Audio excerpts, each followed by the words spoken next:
April 10, 1912. For RMS Titanic, it was her maiden voyage and her last.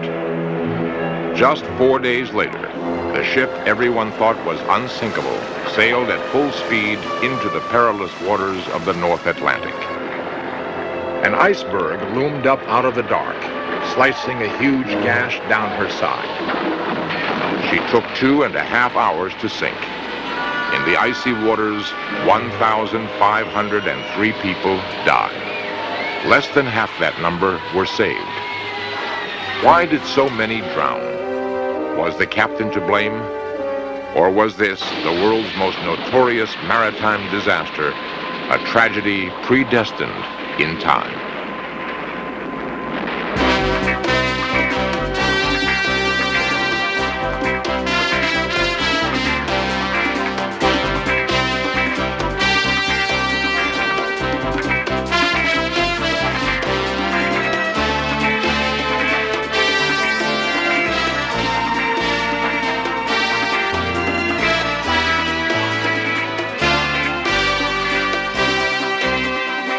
This series presents information based in part on theory and conjecture. The producer's purpose is to suggest some possible explanations, but not necessarily the only ones, to the mysteries we will examine.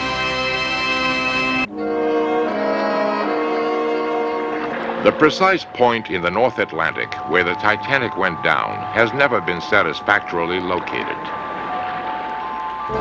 On board were said to be hoards of treasure, some of it too valuable to be recorded on the ship's manifest. Gold bullion to pay for First World War armaments. A jeweled copy of the Rubaiyat by Omar Khayyam. The personal belongings of no fewer than 57 millionaires who had chosen to sail on her. The upper decks of the Titanic, said a commentator, had a smell all of their own. A smell of perfume and of champagne and of wealth.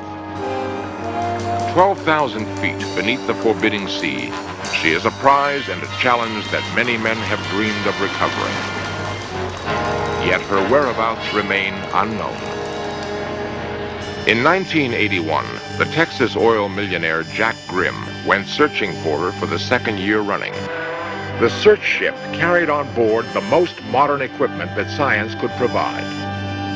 Sonar detectors, underwater cameras capable of operating in spectacular detail at depths no previous expedition had ever ventured.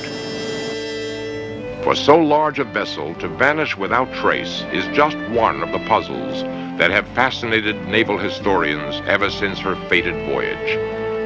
She was thought by the world at large to be unsinkable. The flagship of the White Star Line, she was the largest luxury liner ever built. She was the technological masterpiece of her time. Just as no expense was spared on her hull, her fittings were of surpassing luxury. First-class passengers could enjoy cabins with ornate carvings and plush furnishings. A lavish menu.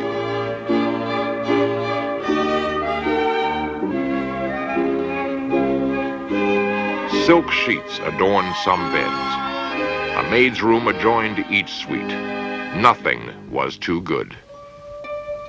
Only a few pitiful human reminders were salvaged from the wreckage. The discharge book of the lookout seaman who spotted the fateful iceberg too late. The life vest that carried Mrs. John Jacob Astor, the wife of one of the millionaires, to safety. Her husband, like most men, chose to stay on board and die like a gentleman. A champagne cork from an early evening celebration. A deck chair washed into the icy waters and picked up by one of the rescue ships. The handkerchief of one of the survivors. A strangely unlucky sequence of events put the Titanic on course for disaster. The captain knew that there was ice in the area and steered 8 miles further south than planned in order to miss it. The lights on the foredeck were dimmed to give the lookouts a better view. The night was eerily calm. Well, the first thing you usually see of an iceberg is the glint from the crystallized surface. And you see this long before you see the actual berg itself. You see a kind of glow. On this occasion, probably, the iceberg had just fallen over so that it wasn't showing a crystallized side. It was showing a side that had been under the water for a long time and was totally dark. So there was no swell, no sea, no ripples around the berg, nothing to see at all. Just a dark shadow on the water. Immediately, 3 warning bells were rung. The huge ship was steered hard to port in a desperate attempt to miss the berg. Louis Gorman of the Titanic Historical Society explains what happened next. A spur of the iceberg, and as most people know, an iceberg is more below the water than above. And the spur ripped the ship below the waterline, approximately from the bow to below number 1 funnel, opening up these compartments in this area. Now, the watertight compartments in the ship are vertical. And what happened is that the forward compartments were opened. As they filled with water, the law of physics took over here, and the weight distribution changed, and the ship began to tilt.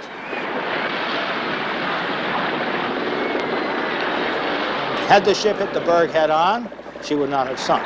She would have absorbed it in maybe the first 2 compartments, and she would have maintained her floatability. However, this did not happen, and the spur of the iceberg acted as a big razor blade, opening up the compartments. As this happened, they did not realize, of course, the passengers, the extent of the damage. This was such a large and well-built ship that it felt just like a jar. Eyewitnesses' account tell us that many people didn't realize it. It was only as the ship began to settle, as things began to slide, as water in the glasses began to slant, that you realized that something was amiss. One of the few survivors of the tragedy alive today was 7 years old at the time, traveling on the Titanic with her mother and father. Eva Hart has a vivid memory of that night. The greatest tragedy about the Titanic is the fact that she hadn't enough lifeboats. If she'd had enough lifeboats, no one would have died. And so it was just a question of the people who were on deck first, people who were there in plenty of time, got a seat in a lifeboat. Their lives were saved. And because my mother was wide awake and fully dressed, we were up on deck right away. My mother said it was such a little bump that it reminded her of a train pulling up. You see, we were on the port side of the ship, and this tremendous gash was on the starboard side of the ship. And it certainly wasn't enough to wake me. My father went up on deck as she made him go, and he came back and said to her, "You'd better put on this very thick coat of mine, and I'll put on another one." Which he did. He put this thick coat on her, and he put another coat on himself. And he picked me up out of my bed and wrapped a blanket round me and carried me up onto the deck. And people were milling about up there. My father said to my mother, "Now stand here by this lifeboat, but whatever anyone may say to you, don't move." And we stood there, and gradually people came thronging onto the deck, and there seemed to be people rushing about, and to my recollection, a tremendous amount of noise. And he did come back and say no, they weren't going to launch the boats. And then he went away again and came back and said, "Yes, they are going to launch the boats, but it's only a precaution." One of the officers told me, "You'll probably be back on board for breakfast." And anyway, they launched the boats, and my father put my mother and I in. He helped other women and children. He made no attempt at all to get in himself. And we, fortunate people who were on deck in time, were saved. The others had 2.5 hours in which to wait to die, knowing that there was no means of saving them.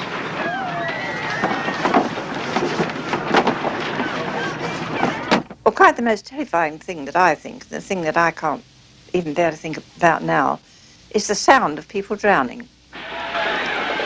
When they finally were all in the water, the ship went under the water, all of which we saw, and I was wide awake. The terrible sound of people drowning, nothing could describe it. 1,503 people falling into icy water and screaming and drowning, and the noise of hissing steam. That was very prevalent. And one day when I was older, I was saying something about it to my mother, and I said, "Oh, that terrible noise." And she said to me, "Yes," and a terrible silence that followed it. And it hit me then. I realized that it did. It seemed as if everything in the world stood still after that moment.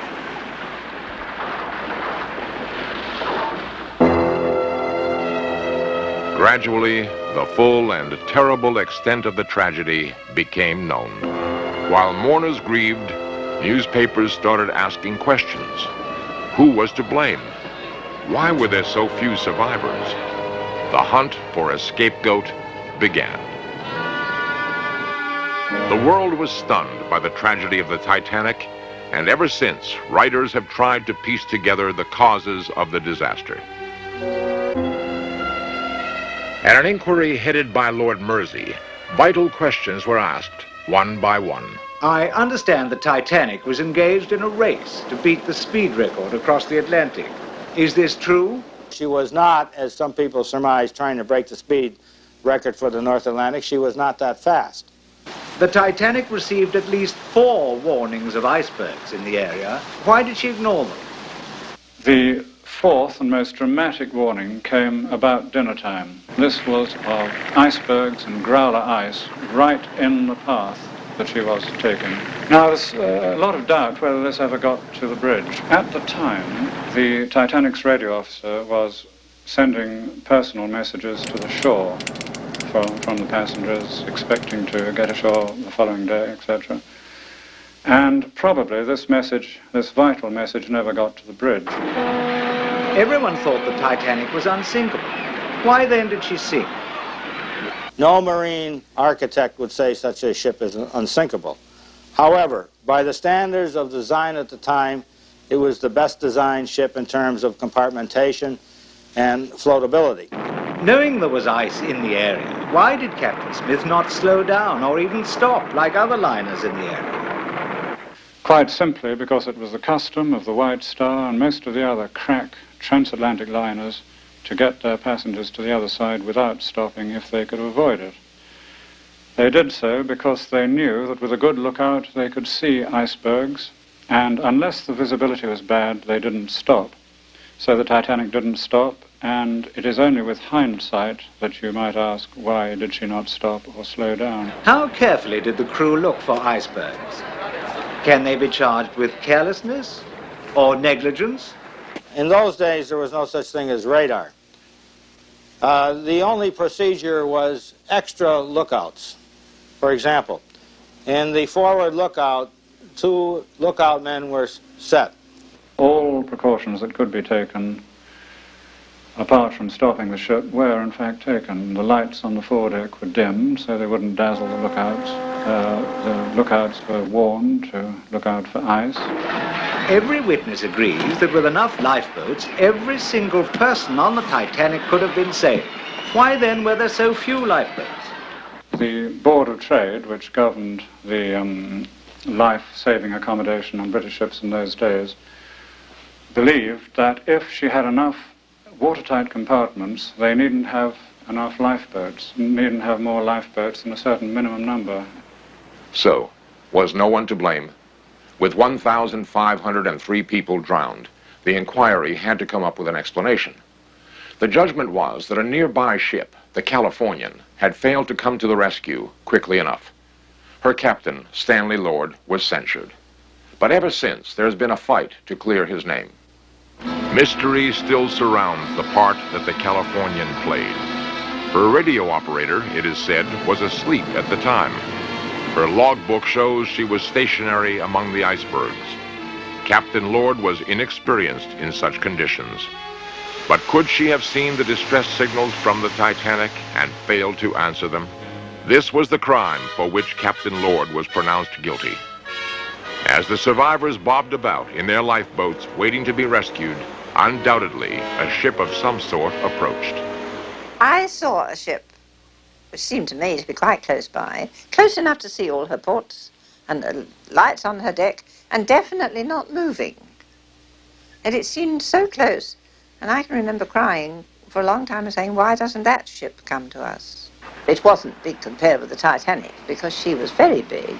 But certainly it was a ship, and the outline of the ship and all the lights on it.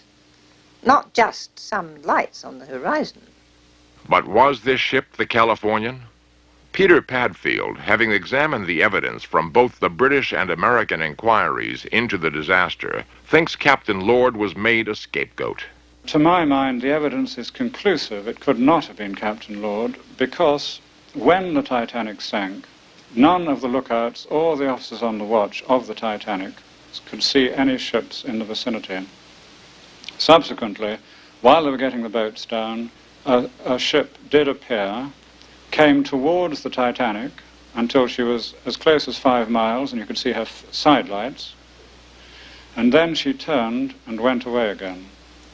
The evidence is conclusive that the Californian was stopped during the whole night, and therefore that single fact, apart from many others, convinces me that it couldn't possibly have been the captain of the Californian.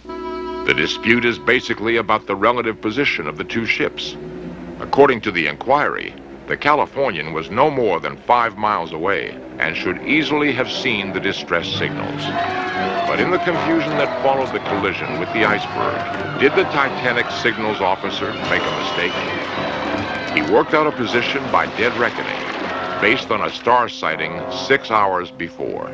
He did not allow for drift. The currents in that part of the North Atlantic are powerful. Allowing for drift, it's possible that the Titanic and the Californian would have been separated by at least 20 miles, and the distress signals impossible to see. The matter could be settled once and for all if a search expedition could pinpoint the actual position of the Titanic. So far, this has not happened, as the chief scientist of the 1981 vessel admitted. The one interesting thing is where the Titanic, this is where the Titanic hit the iceberg, okay? The current was drifting in this direction, and here is where they picked up the survivors hours later. You can see we have quite a few anomalies in that particular area. The scientists can't tell for sure if it's a man-made object or geological. There is considerable doubt about whether the Titanic is still intact. Charles Haas of the Titanic Historical Society explains the possibilities. Many survivors' accounts report that there was a loud, roaring, rumbling noise as if everything in the ship had broken loose and had crashed down to the bow. In fact, this was probably the ship's boilers. There were 29 of them, and each one weighed 90 tons, plus the ship's engines weighing hundreds of tons. And all of this tremendous weight plummeted down towards the bow, crashing and smashing its way through everything until it probably exited right through the bow of the ship. Once the ship achieved an equilibrium, it then settled back slightly and plunged downward underwater. Now, there are two theories as to what became of the ship. The first was that she continued in a nose-down position until she finally hit the bottom, striking somewhere at a speed of 30 to 50 miles an hour. The other theory said that the Titanic sank like a leaf, in that she moved back and forth through the water and suffered less damage when she finally hit the bottom. It is on record that a number of passengers canceled their reservations, seemingly foreseeing disaster. It was an extraordinary coincidence that she should sink on her maiden voyage and that she should strike an iceberg below the waterline in the only way that made her vulnerable. Eva Hart's story of her mother's premonition of disaster is just one of many similar tales. My father made up his mind to cut his losses here and to go to Canada. Well, he booked a first-class passage for us in a ship called the Philadelphia. Now, from the very moment that this had been decided, my mother had an extraordinary premonition, something she'd never had in her life before, never had again. Then came the day I heard my father say to her very crossly, and I wouldn't mind quite so much if you told me what it is you're so frightened of. And she said, I couldn't tell you, I don't know. But I know it's a fatal thing for us to do, we just mustn't go. And then came the news that we couldn't sail in the Philadelphia because there was a dock strike. And I really think my mother thought that was more or less a reprieve, but not my father. And one day, to his immense joy, we were told that if we paid some extra money, we could go second class in the Titanic, largest ship in the world. And then and only then did my mother say, well, now I know why I'm frightened. And he said, why are you frightened? And she said, because they say this ship is unsinkable, and that is flying in the face of God. They will never get there. And she was so right. And never again in her life did she have a premonition. But to that premonition I owe my life, because my mother never went to bed in that ship. She slept in the daytime and sat up at night. The story of the Titanic is one that raises more questions than it answers. Where exactly was she lost? Will we ever find out? What was the mystery ship that sailed so close to her in the night? A radio operator asleep. An ice warning that never reached the bridge. A collision that struck where the Titanic was most vulnerable. Could this set of circumstances be entirely accident? As a result of the Titanic tragedy, the United States Coast Guard runs an international ice patrol, and all transatlantic liners use a more southerly route. Perhaps it's a small consolation for the relatives of the 1,503 people who died on that cold April night.